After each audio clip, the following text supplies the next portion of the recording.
discovery of Wari-Bateshwar and in its identification as the capital city that Inouye Asia mentioned by Ptolemy in his geography as the capital city of the mighty Gongaridi nation is definitely going to change the history of Bangladesh and history of Indian subcontinent. So, history of both India and Bangladesh, Indian subcontinent has to be rewritten. Why knowledge matters.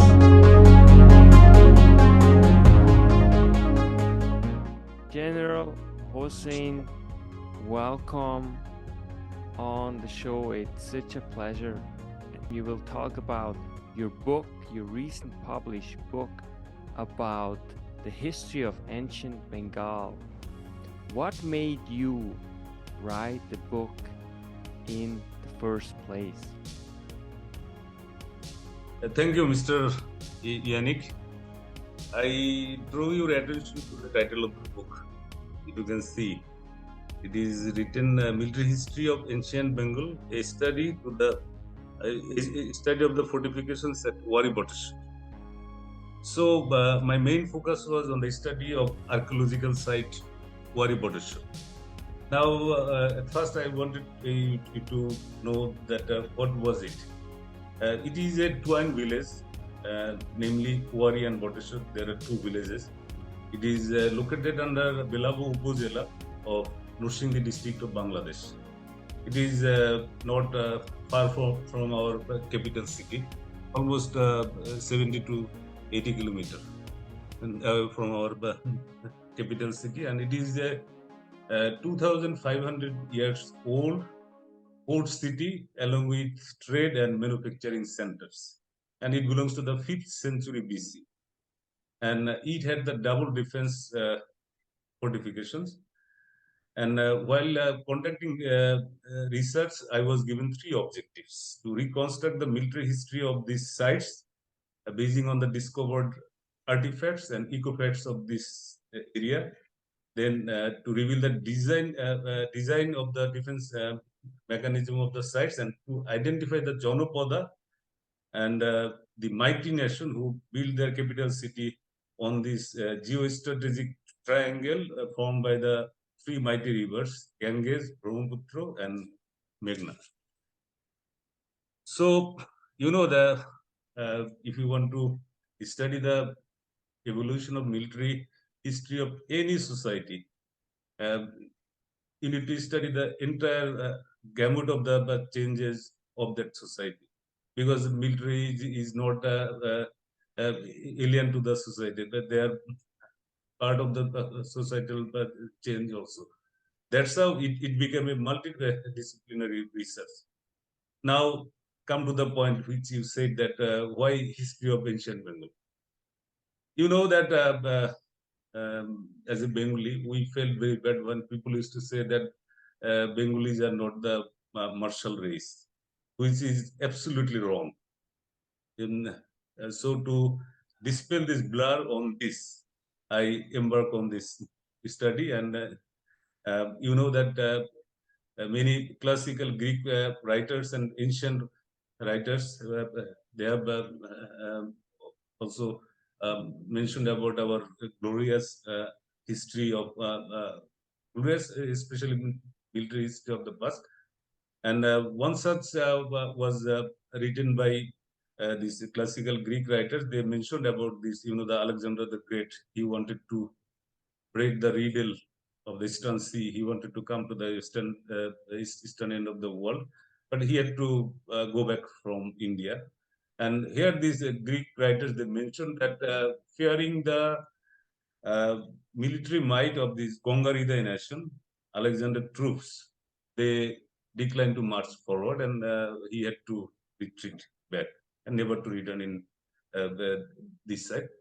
And James J. Novak, who is an American writer who spent more than 30 years in Bangladesh and wrote a book, Bangladesh Reflections on Water, where he clearly mentioned that the Bangladesh, ancient Bangladesh, was the homeland of this great nation that is Gongarida. And fearing his troops, as he wrote that Alexander's troops retreated and never to return. And he also mentioned that according to him, that what is important is that Bangladesh entered Western military history as a victor. So you see that we have these sorts of glorious military history of the past, but it is not known to our people. So the discovery or identification of Wari-Bateshwar as the capital city mentioned by Ptolemy, that Gangaresia was the capital city of this Gangaridai nation. And we have identified it as the capital city of the Gangaridai nation. So you know that we have revealed our uh, glorious past. That is really fascinating. When did you recognize the importance of this history and to dedicate a book on this? In fact, it was my PhD thesis. So I studied for my PhD for more than about 15 years. So once I completed my study, and you know that my supervisor was Subi Mustafizur Rahman, and one of my examiner was from Cambridge, Dilip Kumar Chakraborty. He is a emeritus professor of South Asian archaeology, and also he is a Padma Shri awardee, and also Dr. Rakesh Tiwari, who is known as a serious field archaeologist. He spent more than 40 years in archaeological realm. Still, he is working. He's from India. Dilip Kumar Chakraborty is also from India, but now residing in UK. So I got the guidance from all these great men, and so once I finished my thesis, then I wanted to know the world about my research findings, especially to the people and uh, in general, and to the scholarly world in particular.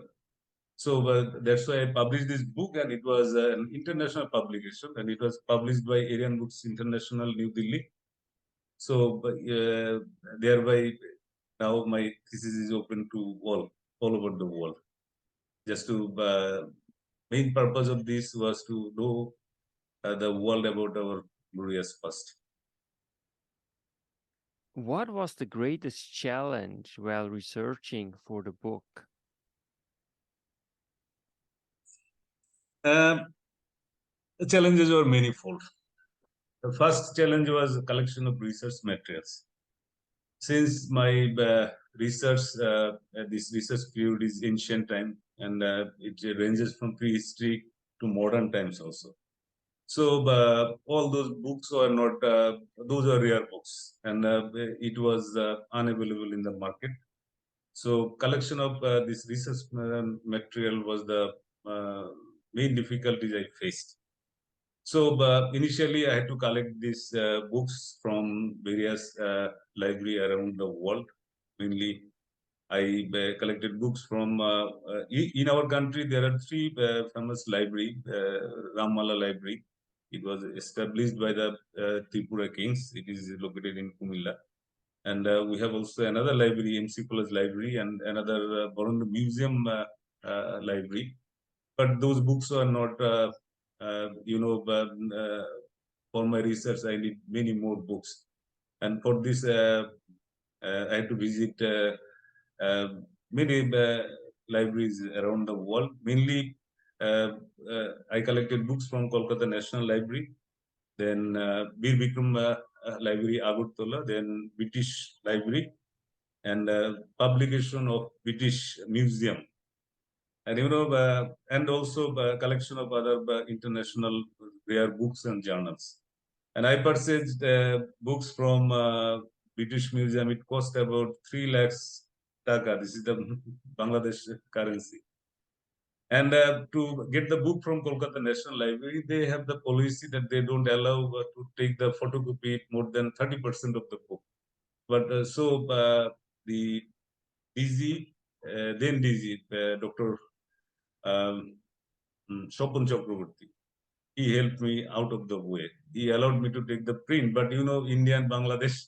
So They had the librarian, Mr. Ashish. I used to send him the name of the books. He used to get the print. Then someone from Bangladesh used to visit and collect the books, and he used to give me. So, it was really very difficult to collect all those rare books. And after collecting these books, I had to study, and it took about 4 or 5 years to formulate the ideas and to be concise. Then next was the for any archaeological research, field study is must. So this field study it comprises excavation and also field survey.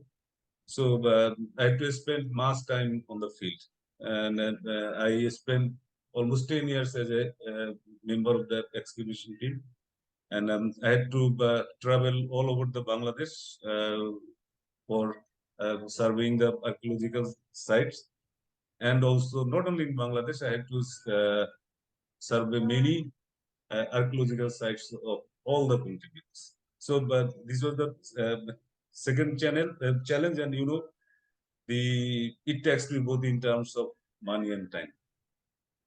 And since I didn't have any research funding, so but that's why it takes me monetarily, and this is a great setback for any quality research. I could arrange it by myself, but for any future research, research funding is an important issue. Then my own was as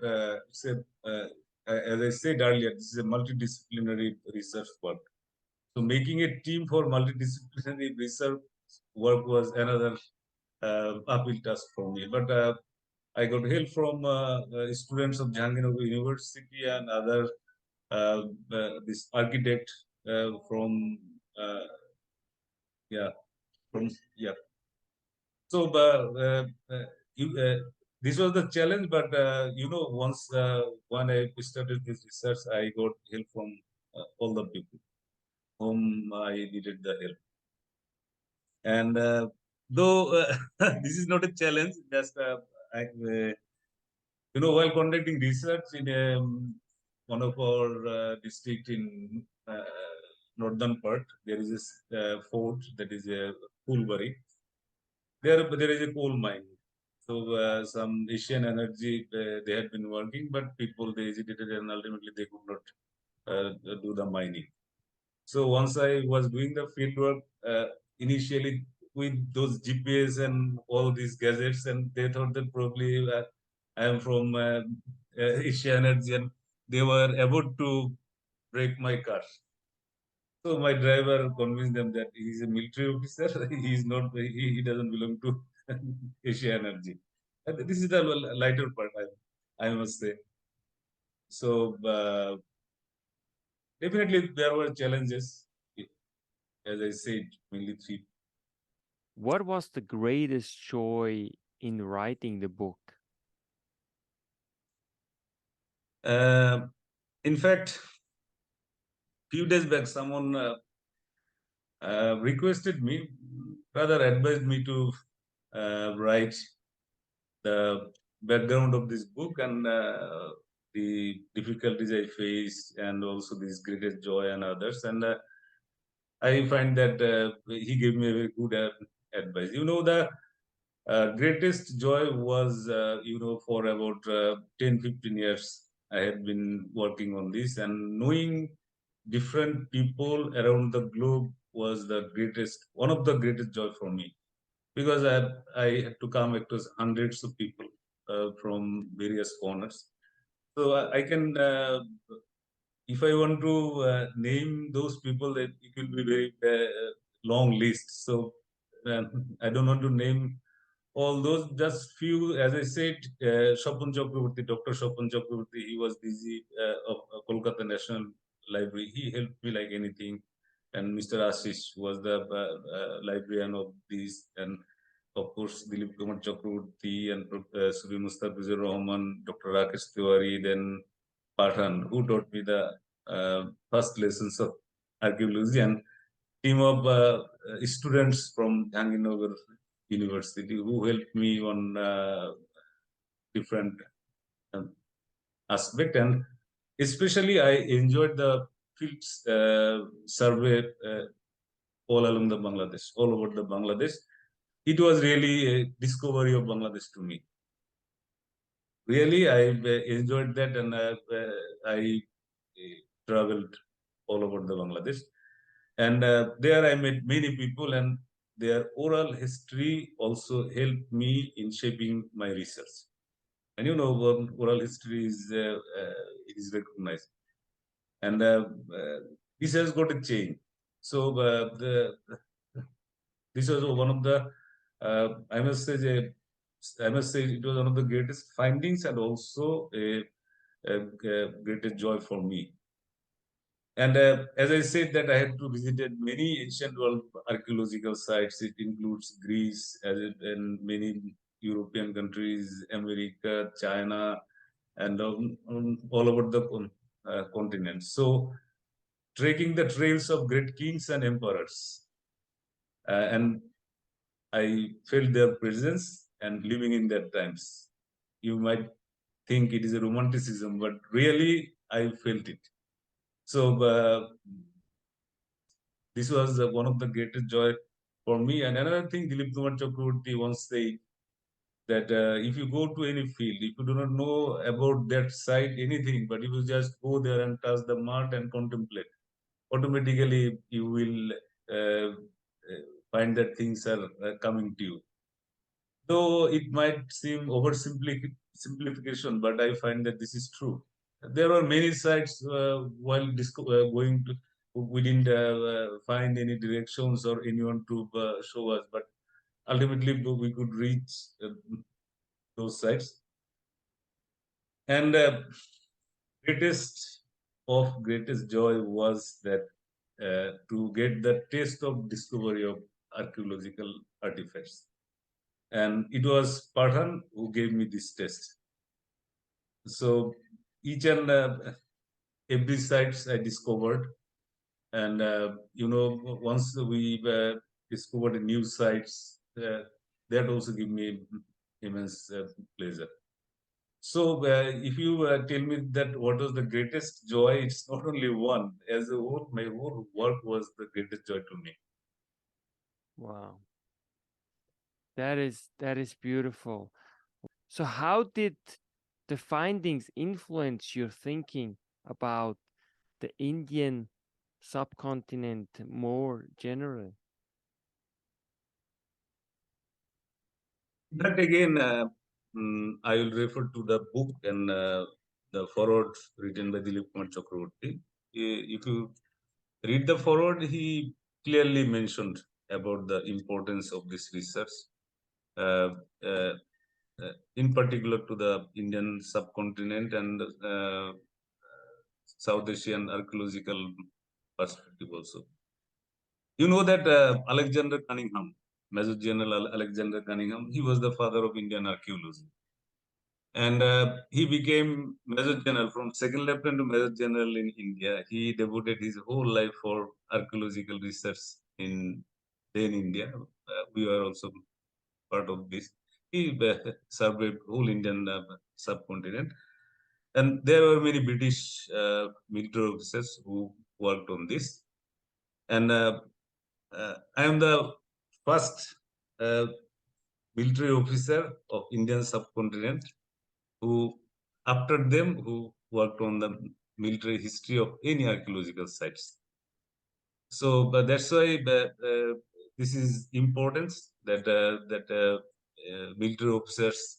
Naturally, if you want to uh, know the military history of any sites, it is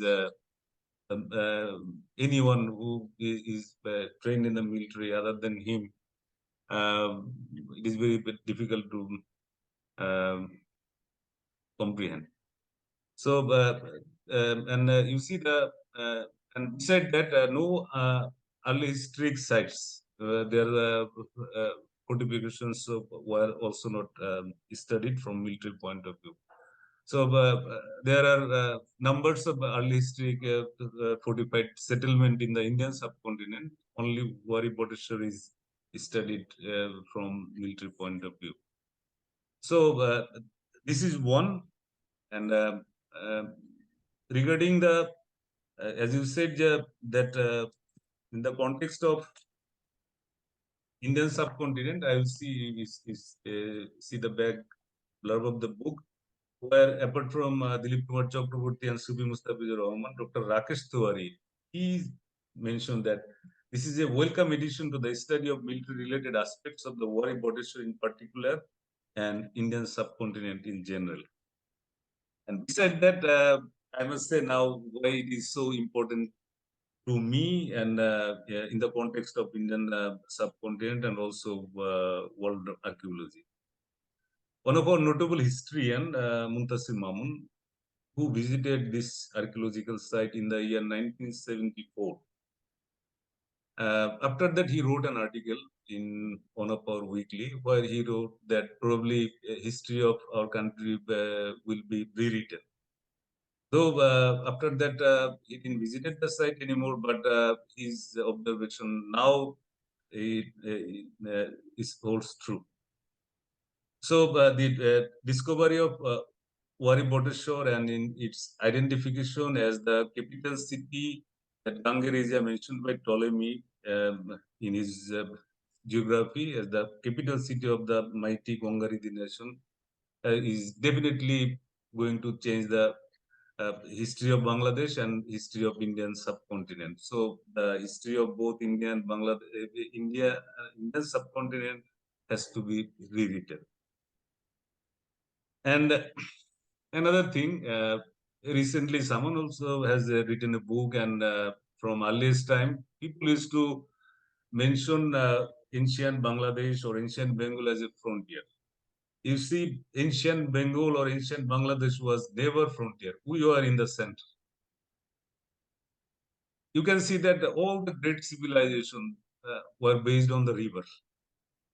You see, you talk about Babylon or any other civilization, you will see the great rivers are there. And the location of Wari-Bateshwar and our ancient Bangladesh, this particular location is on the strategic triangle formed by the three mighty rivers, Ganges, Brahmaputra, and Meghna. So there is no denying fact that this place was the cradle of the civilization. We have collected evidences and our publication in this regards is forthcoming, but I don't want to mention about this now. Then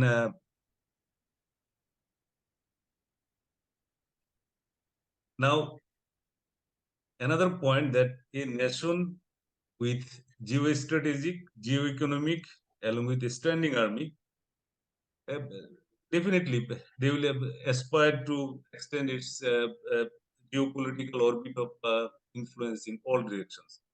And the very location of Wari-Bateshwar suited for that to influence the both trade, politics, and also campaign in eastern side and also mainland India. Uh, so that's why it's not only me, because we had early historic archaeological site at Moazzem.